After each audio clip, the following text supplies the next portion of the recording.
In life's journey, we must seek to reflect, learn, and grow. Welcome to the Road to Rediscovery with your host, Aubrey Johnson. Hello, everyone, and welcome to the Road to Rediscovery. I'm your host, Aubrey Johnson. The Road to Rediscovery is about reflecting on past life lessons to learn and grow and to take it to the next level and uplift others who are struggling. My special guest has quite a unique and exciting journey in his career of entertainment, spanning more than 4 decades as a juggler, fire eater, magician, producer, director, radio personality, and a lot more. He spent his life entertaining and inspiring others to achieve creative excellence. He's the host and the creator of the trivia game show, Gimme A Hint. Just when you think his journey couldn't get more extraordinary, he's accomplished in the field of sound healing using Tibetan bowls and leading transformational sound workshops. We're in for a great conversation. We're going to talk about his career, sound healing, as well as his new book, Younger and Wiser. Let's welcome Gene Jones to the show. Hey, Gene, it's great to have you, man. Good to be here. Oh, man, likewise. Thank you. Thank you. We're glad you're here. So let's go ahead and just dive into it and get started here. Share with us where you're from and what started you on the path of entertainment. Has it always been part of your DNA? Well, the interesting thing is that I never saw myself as an entertainer. I kind of stumbled into the whole process of being in the entertainment business through being in radio. Mhm. And I was actually more on the business end of entertainment for quite some time when, as a promoter of an international vaudeville show, I started to learn little tricks that they did so I could use them when I went to big conventions to promote them. And sooner or later, I became good with those tricks. And an agent asked me if I would go on the road by myself. And he started booking me in the college circuit. So somehow I found myself on the road when I never thought I'd ever be there. Wow. Amazing. Amazing. So, in retrospect, let's say throughout the role that you've had in entertainment, um, it sounds like you have had enjoyment in doing what you were doing right at the moment that you're doing it. Does that make sense? I mean, you have some people, and here's an example. Here's what I mean. Say you have aspiring actors or actresses going or moving to Hollywood, right? And while they're going for auditions and readings, there are also waiting tables, and they're really down in the dumps about waiting tables, but you got to eat until you get that big break. But I've always been of the mindset that you must enjoy what you're doing as you're doing it, because it's really going to set you up for the next level in whatever path or direction you go in your endeavors. And you've covered a lot in your journey and doing a lot of different things. So have you found yourself, thoroughly enjoying each facet of your career as you explored in different areas? Well, Aubrey, you bring up a good point there. A couple of things. First of all, I always tell people I've been one of the luckiest people in the world because I've loved everything I've done in every aspect of entertainment. And that was Nice. what I think that setting intentions is very important. And when I was 19 or 20, I realized how much I loved being in radio. And I set an intention that I would live the rest of my life in the world of entertainment. And I Yes. didn't care which end of the business I was in. I just wanted to be in the world of entertainment, and I would never take a day job. And I stuck to that focus. And because I didn't take the day jobs, I was never distracted. So every piece of my energy was always directed towards some aspect of the entertainment business. Beautiful, beautiful. And you bring up another very, very good point about being intentional and being purposeful, right? Yes.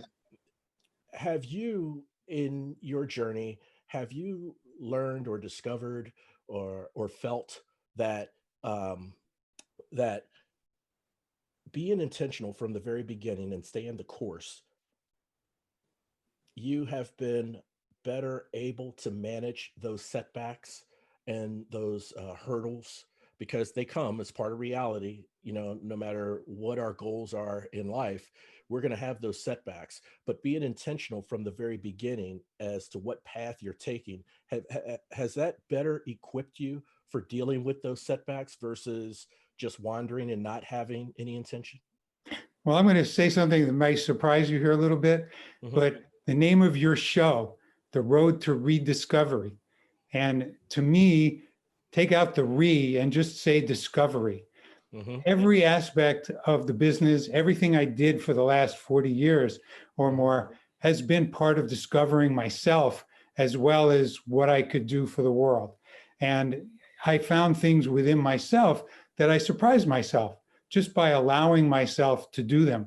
And that's why I wrote something called the 9 Pillars of Creativity, which I attached as an extra to my book, because I wanted to give people some insight into how they can be more creative in their life and also develop those really inherent and organic characteristics that help you persevere. And that was really the key, because what I did was I just this year did this 9 pillars, and it was really a way of reverse engineering my life. I look back and I said, well, how did I keep myself together? Because it was not always easy. The entertainment business bounces you around a lot. But I never got discouraged, and I figured out ways that I was always comfortable in whatever I was doing. Even when I was an agent, a producer, a director, an entertainer, became a game show host, worked for the Guinness Book of Records, judging records, all these different things. And they all came in a flow because I was just fully immersed in each thing. And that's the thing I wanted to mention, full immersion. A lot of people dabble, or they do something and they say, well, if it works out, then it'll be great. I never said that. I said, I got to keep working at this. So it's a lot of work. And if you put in the work because you love what you do, it's going to pan out. Absolutely. Absolutely. So I guess you have to love what you do. That's what I tell people. When I train entertainers now, singers, actors, people that want to get into the business, I say one thing to them. I said, if you can live without this, you don't belong in the business. Because the people that I know that succeed, it's the only thing they can do. They have to do it. I had to be in the world of entertainment. It was what I loved, and I knew it. And I was very fortunate to have that knowledge, because that was really the only thing I knew at the beginning. I really didn't know anything about the business. I just knew I wanted to be there. Gotcha. So let me just ask you, if you don't mind, Sure. The way you mention it to people you work with, if you can do without this, then you're not in the right business. Would you consider those are pretty high stakes? Wouldn't you consider? Yes, but how do people persevere when they audition and they're told no, thank you, and it happens over and over and over again? Look at Sylvester Stallone. He was working in a movie theater as an usher, I believe, or a host of some kind, and he had this script that he wrote, and he took it all over the place, and he just would not give up, no matter how many times he got rejected. That's a person that knows he's got to get this done. Literally, you'll die if you can't get it done. You have to do it. And that kind of drive gets you through all the disappointments and the ups and downs, because you just know this is where I belong. I want to be here. I'll commit to it. It's all those kind of buzzwords we hear, commit and things like that. And when you commit to something wholeheartedly, then things happen. Yeah. Yeah. And that brings it full circle to what you mentioned a few minutes ago, Gene. And, the drive, well, a component of that is intentional, being intentional, right? So when you're intentional, it causes you to have that drive, and it helps you better manage those times when you have setbacks. Man, that's tremendous. And by the way, I'm a huge Sylvester Stallone fan. Oh, I picked the right guy. Yeah, you picked the right guy, man, because at first I thought you were going to go down the path of, he was told no, until finally he was told yes. Exactly. They wanted someone like I can't remember, Peter Fonda or one of the young Fonda to play him or oh gosh, I can't remember. Well, he brought the script to people, and some of them said, we'll do the movie, but we'll use someone other than you as the lead actor. And he wouldn't give in. He stuck to his guns. And some people could be called stubborn for that. Others could be called determined. And what I'd like to mention here, and it's something that I mentioned in my book, I have a piece called Path to a Dream. I also have Yes. something called Dream Diary. So I'd like to talk about dreams because that all ties into what you're talking about. And there's different kinds of dreams, in my opinion. There's the kind of dream where all your life you want to be a doctor, or all your Right. life you want to be a superstar football player or a Yes. major star actor. Or there's incremental dreams where you say, I'd like to accomplish this much. I'd like to get on one show. I'd like to be with Aubrey on the road to rediscovery one day. So, and that will lead me to something else. So Yes. that was how my life went. I never had the aspiration to fame and fortune. I just had these little goals and dreams that got me one more step towards what I might want to do. I never thought I'd be a game show host, but Right. things kind of conspired. I was an entertainer. I had worked for the Guinness Book of Records. Someone read my biography and they put it together and asked me if I could do a game show for them. So I said, why not?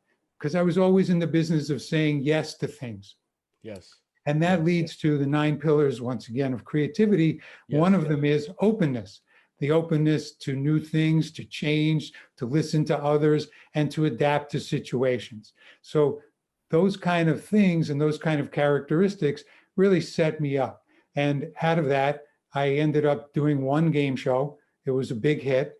And all of a sudden, people were calling to book me as a game show host. And I had to scratch my head and say, boy, this is unusual. What do I Right. do now? Yeah. And then people would say, when I'd ask a question and they didn't know the answer, they would say, wait, don't tell me, give me a hint. So I started making up hints because I'm a trained improvisational actor. Right. And those hints became such a hit that I named my game show the Gimme A Hint Trivia Game Show. So what I'm trying to show is not to brag on how things happen for me, but to show how things can evolve when you take them one step at a time. Incremental dreams can be just as powerful as big dreams. Man, I love that. I love that. And it has just as much importance, right, as the big dreams. It all plays a part. So it's fair to say then that, seminars like the 9 pillars of creativity, the art of presentation and breakthrough thinking, a lot of that uh, is applied lessons from earlier in your career.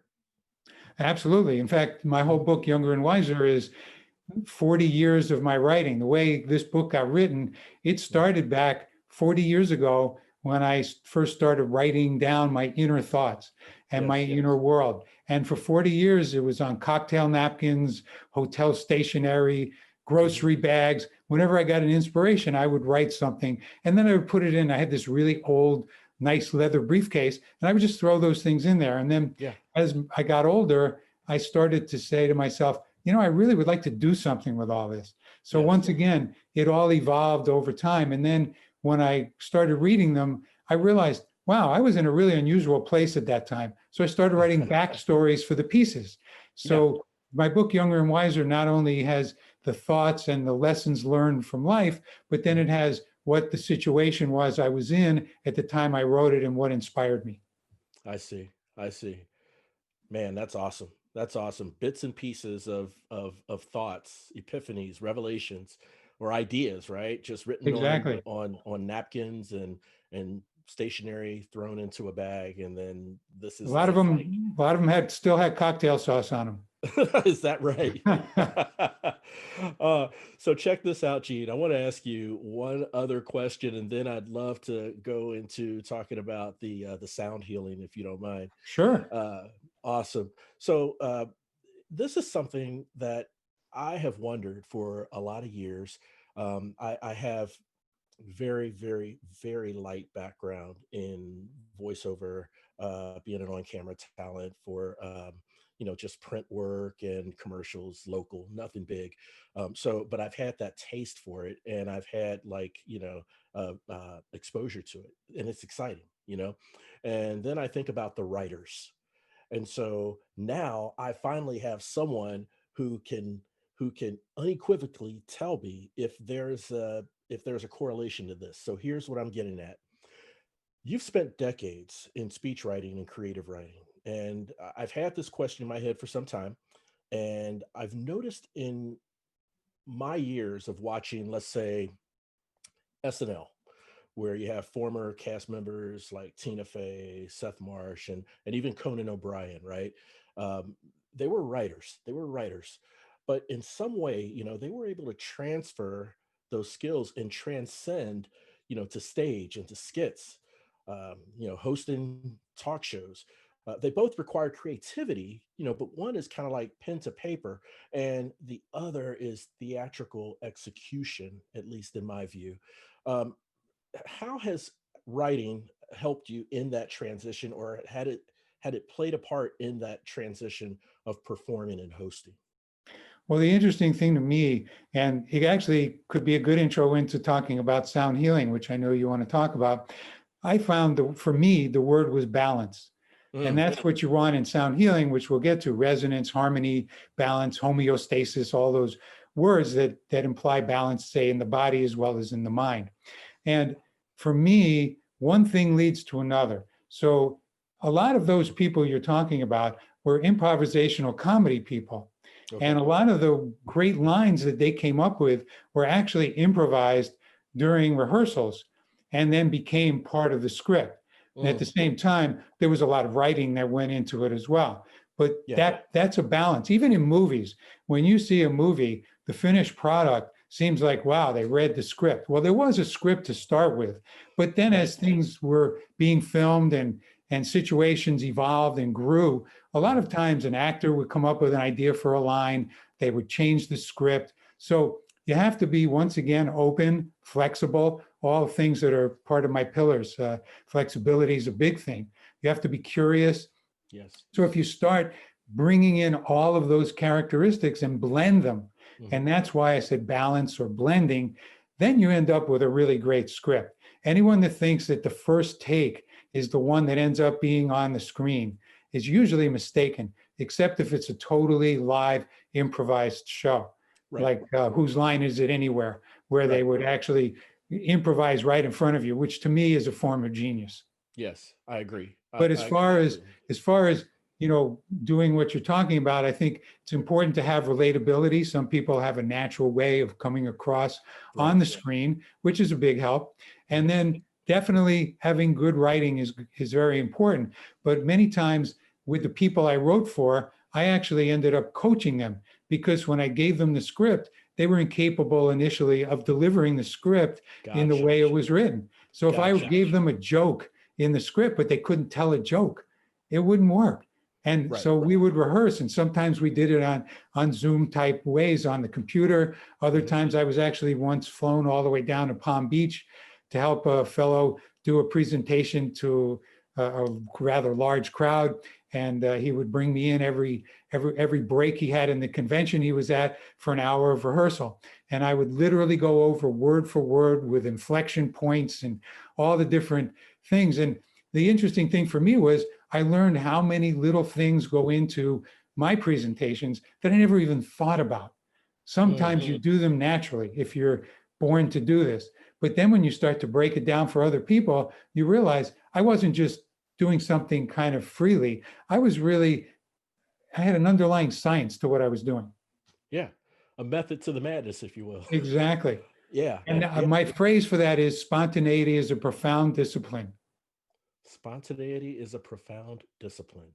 because you rehearse, you Yes. practice to Yeah. become better at being spontaneous. I Love it. was trained in Commedia dell'arte, and some of the things we had to do had nothing to do with entertainment. One of the things I had to do was stick my hand in the mouth of a baby bull.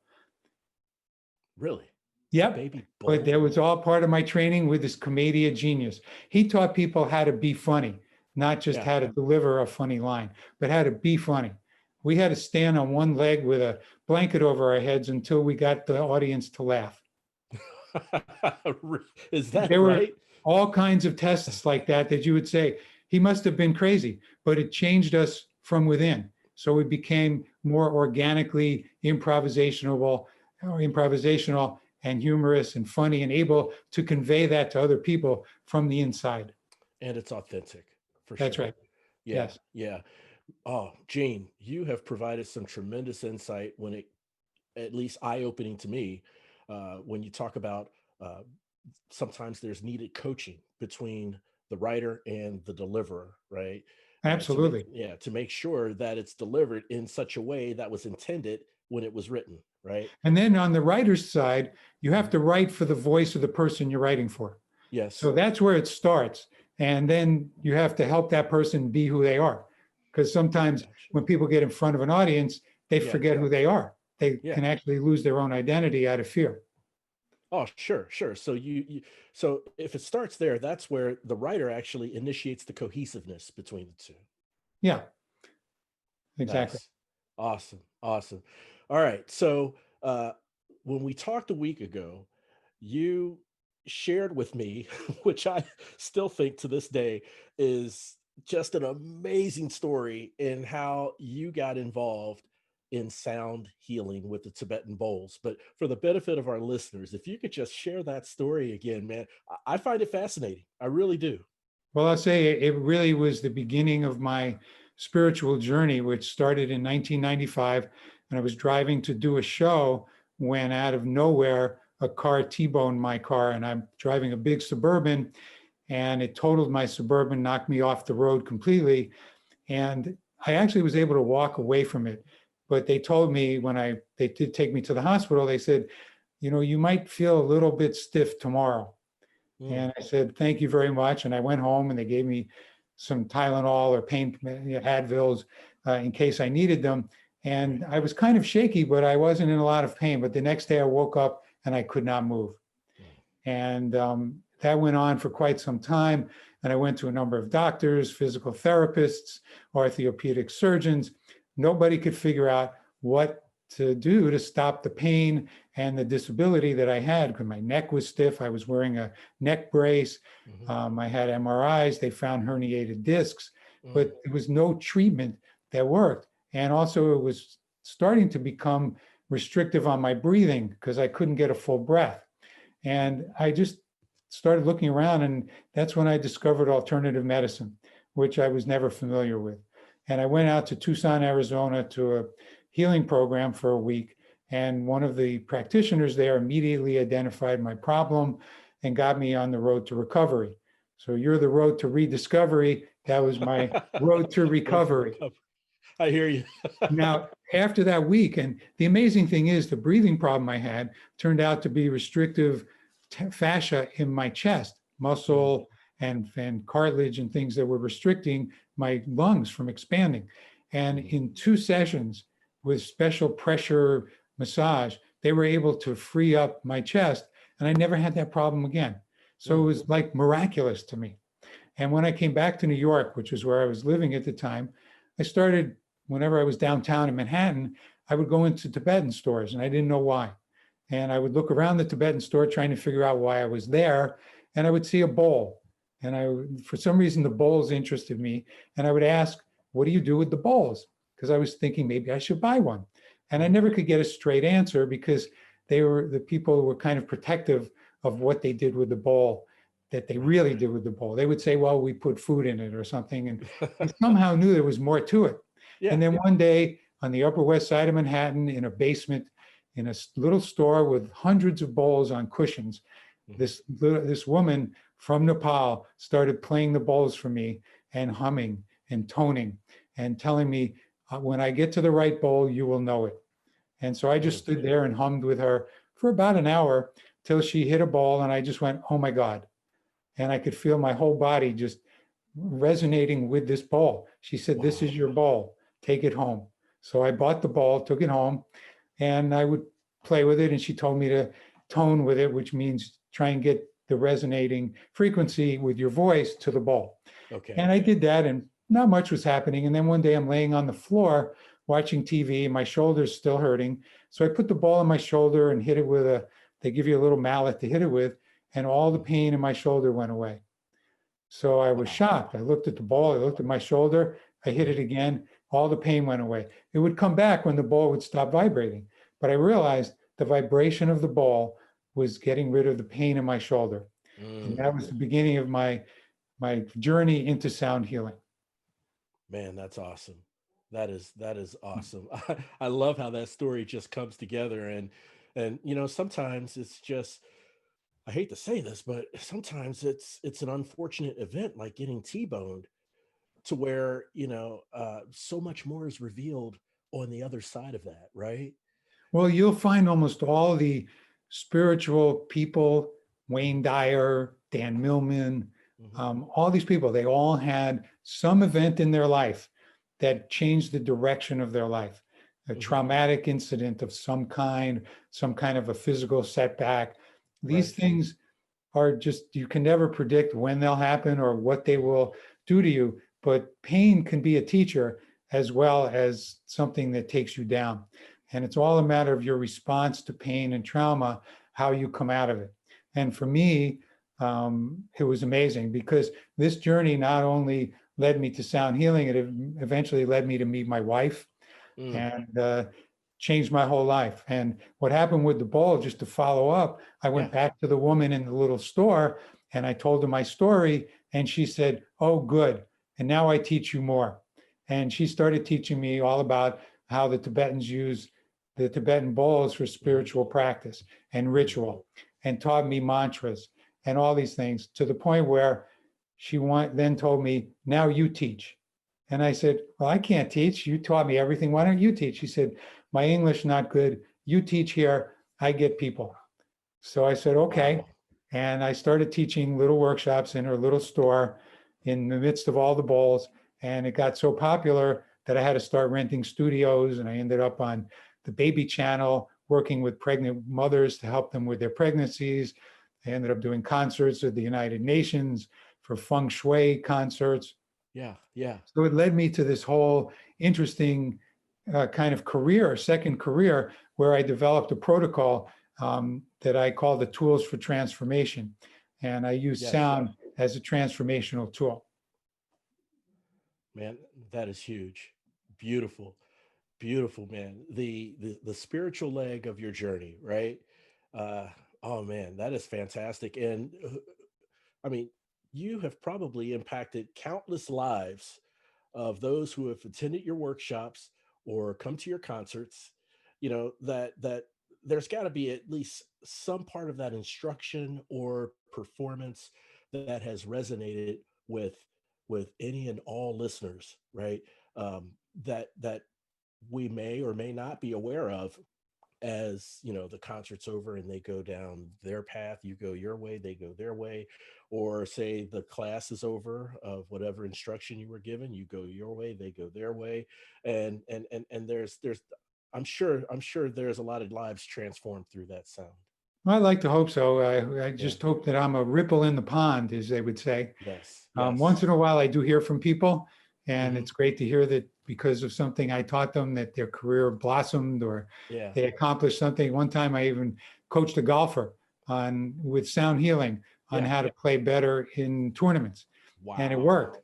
So that was really a surprise to me. It was great to know. Man, man, that is sweet. Have you ever combined the two? Like let's say you're given a 9 pillars of creativity seminar, where you incorporate Tibetan bowls, or you pretty much kept some separation there. They tend to work separately, but I use the Okay, principles of each in each. They kind of overlap in principles. I see. And really what I've done now is I've cut back my schedule, especially due to the pandemic, Yeah, because I feel like this is really a time for positive messaging. And I've really dedicated my life to trying to help people. That's why I decided to come out with the book, Younger and Wiser, at this time, and the yes, 9 pillars, because I want to help try to give people tools to cope with the stressful times we're in. nice, nice. So Gene, how can the listeners learn more about you, connect with you, and maybe even pick up a copy of your book? Well, it is on Amazon, Okay, and they can always go to dreamquestpublishing.com. That's the name of my publisher. gotcha. And then I do have a website if they want to find out more about my game show. It's gimmeahint.com. But for the purposes of spiritual growth and helping people develop, I would definitely recommend going to dreamquestpublishing.com. DreamQuestPublishing.com. And they can That get it in is, touch with sir. me through the website as well. Okay, fantastic. That's great. I'm going to make sure and have direct links to the website, as well as how to access the book, in the episode show notes for the listeners. They can click directly off the show notes to get to the website. We'll make sure and have all of that included, to get connected with Eugene. Great. All It was a right. pleasure being here. Oh man, it was a pleasure having you. And you know what? We're gonna kick into another side of this fun conversation by going into a segment I like to call Three for the Road. In Three for the Road, I ask my guests three random yet thought-provoking questions that I challenge them to answer in 5 words or less. So, what do you say? You think you'll be up for it? Yeah, well, it sounds like I'll become a shortstop and you're going to hit ground balls. That's right.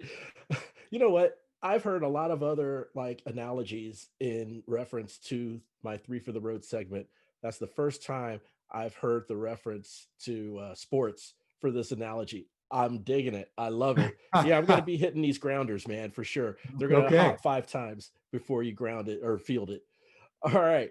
So, okay. So these are Three for the Road. They are always customized to my guests. So I don't ask the multiple guests the same question. Okay. Also, if you go beyond 5 words because you've hit a certain groove in sharing something profound, I just let you go, man. Let it flow. Let it flow. All right. So Three for the Road. Question number one. Question number one for Gene. If you can create a game show that's completely about the year 2020, what would it be called? The challenge. The challenge. Yes. That says Because it all, right? this is probably the most challenging year any of us have ever faced. I agree. I agree. And those 2 words simply says it all. Man, that's awesome. All right, question number two. If you could set a Guinness Book World Record, what would it be? That's a good one. Helping the most people, Helping the most people. Gotcha. doing the most good. Doing the most good. And it's that positivity campaign and mission that you're working on now, spreading that out. That is whether it hits the Guinness book or not, man, it's to be commended for your efforts in spreading positivity. So thank you. All right, fill in the blank. It's number three. Fill in the blank. The energy I have to present and entertain comes from. Oh, comes from the heart. Absolutely. Comes from the heart. Well It's said. the desire to make other people happy. Nice. Nice. Well said. Well said. Awesome. Well, Gene, man, thank you so much for coming on the show. It's been great having you, man. It was great being here. Awesome. And like I said, for all the listeners, we are going to leave direct links to the publishing website and get in contact with Gene as well as other social mediums, gimmeahint.com, gimmeahint.com. Sorry. And we'll have all those direct links in the episode show notes. And, as you know, on the road to rediscovery, we want to let others know who are going through dark times 2 things. Number one, you're not alone. And number two, there's always hope right around the corner and caring people who have your welfare um, as a best interest. So if you know anyone in your family, friends, or neighbors who you feel can benefit from this show's message, this show's purpose, I humbly ask that you please share it with them. If you'd like to join the mailing list to get upcoming uh, heads up notifications on who the upcoming guests are before the episode's release. Subscribe by visiting road2rediscovery.com. That's road, the number two, rediscovery.com. We're all roadies on this journey of life, and it sure feels good having you on the journey with me. Thanks again for listening. We'll chat again soon.